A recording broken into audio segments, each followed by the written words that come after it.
네, 하루간 경제 뉴스를 종합하는 시간 경제온입니다. 오늘 정부가 추석 연휴를 앞두고 부동산 대책을 발표했습니다. 3기 신도시 공급 일정을 앞당기고 물량도 일부 확대하는 방안이 담겼는데 이 내용부터 뉴스 포인트에서 바로 만나보겠습니다. 오늘 뉴스 포인트는 홍경표 기자와 함께합니다. 안녕하십니까? 안녕하세요. 네, 오늘 정부가 부동산 대책을 발표했습니다. 네. 이번 대책 가장 큰 특징이 뭡니까?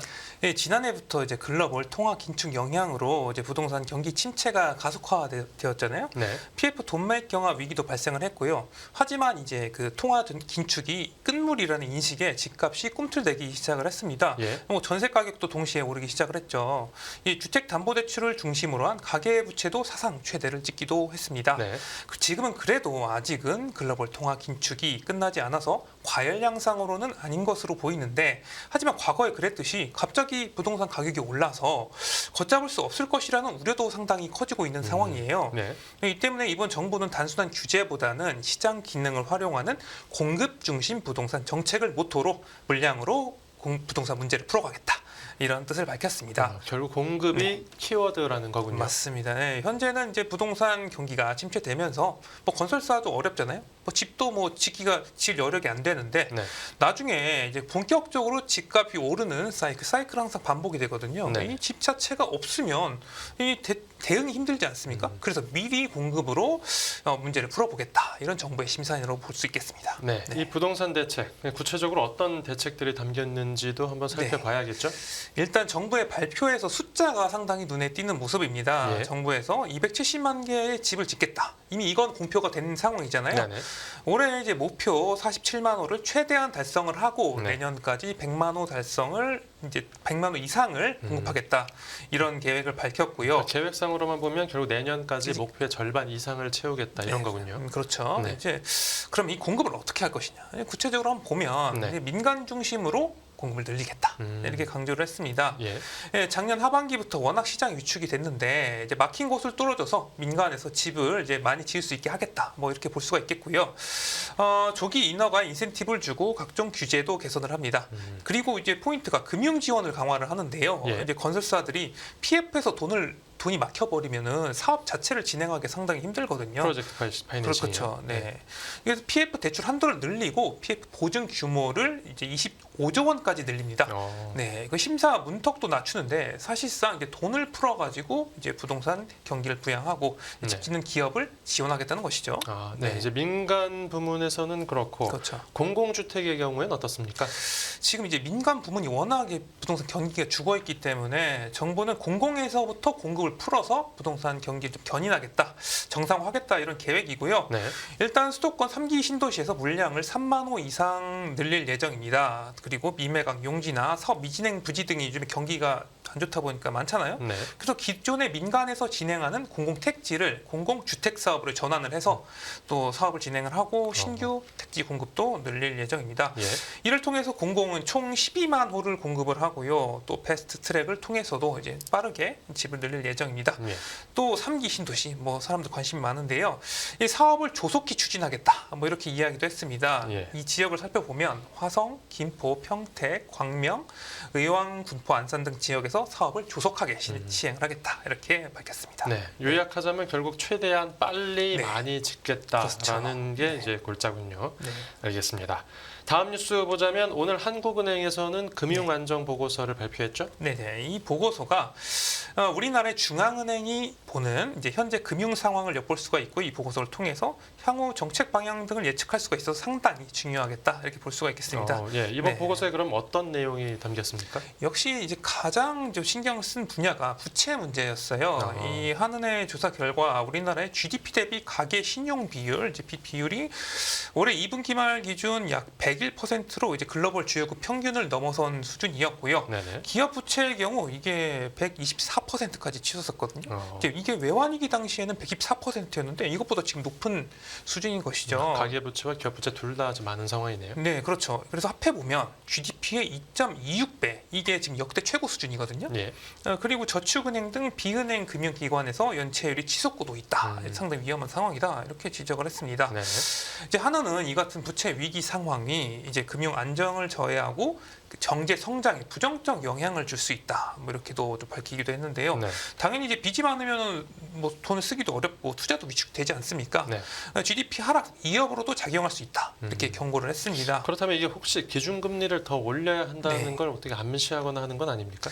그런데 이제 한은은 지금 특별히 금리 등 뭐 통화 정책 차원에서 대응은 필요하지는 않다. 아직은 뭐 이렇게 하고 있다고 밝히긴 했는데 예, 예. 이게 당분간 대출 증가세를 적절하게 관리를 해서 빚을 줄이려는 정책적 노력에 집중을 좀 해야 된다. 뭐 이렇게 조언하기도 했습니다. 네. 또 이제 모기지, 정책 모기지, 특례 보금자리론 등 정책 모기지 공급 속도 조절도 필요하다. 아무리 정책이지만 이것도 좀 속도 조절을 해야 된다. 네. 좀 이렇게 지적을 했고요. 네. 이게 장기 주택담보대출 50년 만기, 뭐 인터넷 전문은행 대출 등 크게 늘어난 부분을 중점적으로 또 살펴볼 필요가 있다. 또 이렇게도 지적했습니다. 네, 이제 한국은행이 금융통화위원회 네. 회의에서도 지속적으로 가계부채 문제를 언급하고 있지 맞습니다. 않습니까? 예. 이 가계부채에 대한 어떤 한국은행이 어떻게 바라보는지를 네. 살펴볼 수 있는 그런 보고서였던 것 그렇죠. 같습니다. 네, 네. 가계부채 외에도 한국은행이 또 주목한 부분이 있습니까? 이제 한국은행은 이제 증권사 해외 상업용 부동산 리스크 여기도 주목을 했는데요. 예. 이 최근에 우리나라뿐만 아니라 부동산 침체가 전 세계적 이제 트렌드잖아요. 네. 해외 상업용 부동산은 오피스, 물류센터 등이 이게 들어가는데 네. 급격한 부동산 가격 하락과 이자, 배당 중단 등의 일이 지금 발생을 하고 있습니다. 이제 한은은 이제 부동산 가격 하락 시에 가장 리스크가 큰 곳으로 증권사를 이제 꼽았어요. 증권사요? 네. 네. 왜냐하면 이게 가격이 떨어졌을 때 상대적으로 리스크가 큰 후순위 지분 투자 비중이 증권사가 가장 높은 수준이었습니다. 그러니까 후순위라는 건 네. 어떤 이제 투자를 해놓은 업체가 뭐 망했을 때 돈을 돌려받는 걸 가장 늦게 돌려받을 수 있다 그런 네, 거죠. 네. 네. 그러다 보니까 위험하다고 평가를 받는데 이 증권사의 이 비율이 8.8%로 보험사는 5.5% 수준이거든요. 네. 근데 이것도 높은 건데 뭐 기타 업권 같은 경우는 뭐 0.8에서 한 3%밖에 안 되는데 지금 8.8%니까 상당히 높은 수준이고요. 그러네요. 네, 그래도 한은은 만약에 손실이 커진다고 해도 전체적인 금융 시스템 리스크까지는 번지지 않을 것이다. 뭐 이렇게 보기는 했습니다. 네. 다만 이제 만기가 좀 짧은 1년 이내에 이제 투자 규모가 큰 이제 증권사 같은 경우는 투자 조건 조성이나 만기 연장 등을 통해서 이제 국내 금융 시스템에 미친 영향을 최소화할 필요가 있다. 뭐 이렇게 지적하기도 했습니다. 네. 네, 좀 당장의 경기 상황이 어려우니까 그런 것 같습니다. 맞습니다. 네, 방금 언급하신 이런 이제 위험 요인도 앞으로 유심히 네. 좀 지켜봐야 될 것 같습니다. 네. 다음은 산업계 소식인데 현대차가 결국 이 러시아 현지 공장을 처분하기로 했습니까? 네, 그렇죠. 이제 뭐 우크라이나와 러시아 전쟁으로 인해서 전 세계 국가들의 편가르기와 합종 연행이 진행되고 있지 않습니까? 이 세계화 속에서 글로벌 시장에 투자했던 기업들도 갑작스럽게 장벽이 계속적으로 세워지면서 비즈니스의 차질을 빚고 있는 상황이죠. 예. 뭐 현대차도 뭐 이 여파에서 자유롭지는 않은 모습을 나타냈습니다. 이번 전쟁으로 러시아 공장 가동이 멈췄고요. 네네. 결국 공장 매각에 나서는 모양새입니다. 아. 지금 이 매각 이야기가 네. 이 뭐 러시아 측에서 나왔어요. 어, 이 러시아 산업통상부 장관이 현대차 인수와 관련해서 직접 언급을 했습니다. 신빙성이 있는 네, 그렇죠. 내용인 거네요. 네. 네, 이미 모든 말을 들어보면 이미 모든 결정이 내려졌다면서 적어도 회사 측이 직접 밝힌 바로는 조만간 결론이 날 것이다. 어, 인수 기업은 이제 러시아 기업이 될 것이다 이렇게 네. 말했습니다. 거기다가 매각 형식까지 제시를 했어요. 구체적으로. 바이백 옵션을 가지게 될 것이다. 그러니까 바이백이라는 게 네. 나중에 사올 수 있다. 일단 팔고 나중에 네. 상황이 좋아지면 다시 사라. 뭐 이런 이야기인 건데 예. 이게 러시아 중앙 정부 고위 관료가 이 같은 발언을 공개 발언한 만큼 네. 상당히 신뢰도가 있을 것이다 이렇게 보고 있습니다. 네. 알겠습니다. 지금 현대차 말고도 네. 러시아에 공장을 짓고 있는 이제 다른 기업들도 네. 마찬가지 상황일 것 같습니다. 맞습니다. 뭐 전쟁이 이렇게 길어질지는 그렇게 예상되지 않았었는데 예. 다른 기업들도 전쟁이 길어지다 보니까 러시아를 떠나고 있어요. 지난해 10월 같은 경우는 자동차 기업, 일본 자동차 기업 닛산도 공장 등을 포함해서 네. 러시아 내에 자산을 팔았는데요. 이게 조건이 6년 내 되살 수 있는 바이백을 조건으로 이게 1유로에 달렸어요. 이게 러시아 국영 자동차 개발 연구소인 나미에 매각을 됐는데 뭐 1유로면 거의 뭐 그냥 버리고 간 것이죠. 이거 대신에 바이백 조건이 그렇죠. 붙었으니까요. 좋을 때는 가겠다. 네. 도요타도 지난 3월 나미에 이제 상트페테르부르크 공장을 매각을 했습니다. 프랑스 르노도 지난해 5월 러시아 자회사 지분을 러시아 정부와 모스크바시에 넘기고 철수를 했어요. 네. 현대차를 포함해서 네. 다른 기업들도 그런 비슷한 상황인데 네. 현대차가 이번 결정을 내린 것도 뭐 쉽지만은 않았겠죠. 맞습니다. 이게 사실 현대차의 러시아 시장 진출은 상당히 성공적이라는 평가가 많았거든요. 네. 이게 왜 그러냐면 이제 현대차 진출 이력을 보면 소련 붕괴 이후에 1990년대 들어서 이제 현대차가 러시아 수출을 시작을 했고 예. 네, 2007년 현지 법인을 설립해서 본격적으로 러시아 시장에 진출을 했습니다. 네. 2010년 상트페테르부르크 공장을 지었고 현지 생산도 시작을 했어요. 네. 그런데 러시아가 춥잖아요, 사실. 네. 이 기후 특성을 고려한 현지 맞춤형 소형차, 뭐 기아, 리오 등이 러시아 공장에서 생산이 되면서 상당히 인기를 끌었습니다. 많이 팔렸습니까? 맞습니다. 이게 현대차는 러시아 시장에서 점유율 3위까지 이제 치고 올라가는 기염을 토했고요. 예. 러시아에서 현대차를 보는 게 상당히 쉬운 일이었습니다. 제가 이제 그 블라디보스톡을 한번 그 여행 간 적이 있었는데 네. 현대차 상당히 많이 보였거든요. 그렇습니까? 제가 이제 전쟁 터지기 전에. 네. 2020년에는 이제 GM의 상트페테르부르크 공장까지 인수했어요. 2020년에. 네. 전쟁 터지기 전이죠. 네. 3년 전 얼마 안 됐네요. 안 됐죠. 네. 이게 현지 생산 확대 의지를 또 보이기도 했습니다. 그래서 생산량을 보면 2021년 기준으로 23만 대를 넘어서는 모습이었어요. 예. 그런데 이게 상황이 터지자 상황이 180도 바뀌었습니다. 전쟁이 터지니까요. 네, 러시아 공장이 가동 중단됐고요. 현재 판매량도 줄었는데 이게 러시아 시장 판매량이 약 지난해 2,900여 대였는데 이게 올해 8월에는 6대. 6대요? 네, 너무 곤두박질 쳤죠. 네. 이게 사실 아까 말씀드렸다시피 상당히 공장도 있고 인지도도 높고 점유율도 있어서 네. 상당히 잘 나가고 있었는데 이게 지금 전쟁이 나다 보니까 이게 게르게 된 거죠. 사실 어떻게 할 수가 없는. 끝으로 뉴스 하나만 더 보겠습니다. 네네. 지금 미국 자동차 회사와 중국 네. 배터리 회사가 갈등을 빚고 있다는데 무슨 일입니까? 네, 이제 포드와 이제 중국 기업 이제 CATL 이제 배터리 합작이 좀 불협화음이 발생을 하고 있습니다. 네. 이제 우리나라 배터리 업계 가장 큰 경쟁자라고 볼 수 있는 이제 CATL이 당초에 이제 미국 포드 자동차와 손을 잡고 배터리 합작 법인을 설립을 하기로 했는데요. 예. 이번에 이 건립 사업을 갑자기 미국 포드 자동차가 중단하겠다. 뭐 이렇게 말을 했습니다. 미국 측에서요. 예, 이제 글로벌 공급망 전쟁과 미국과 중국의 패권 경쟁 사이에서 네.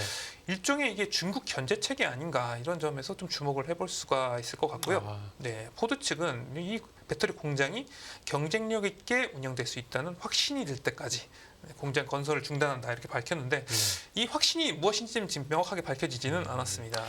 그 원래 투자하기로 했던 네. 규모는 어느 정도였습니까?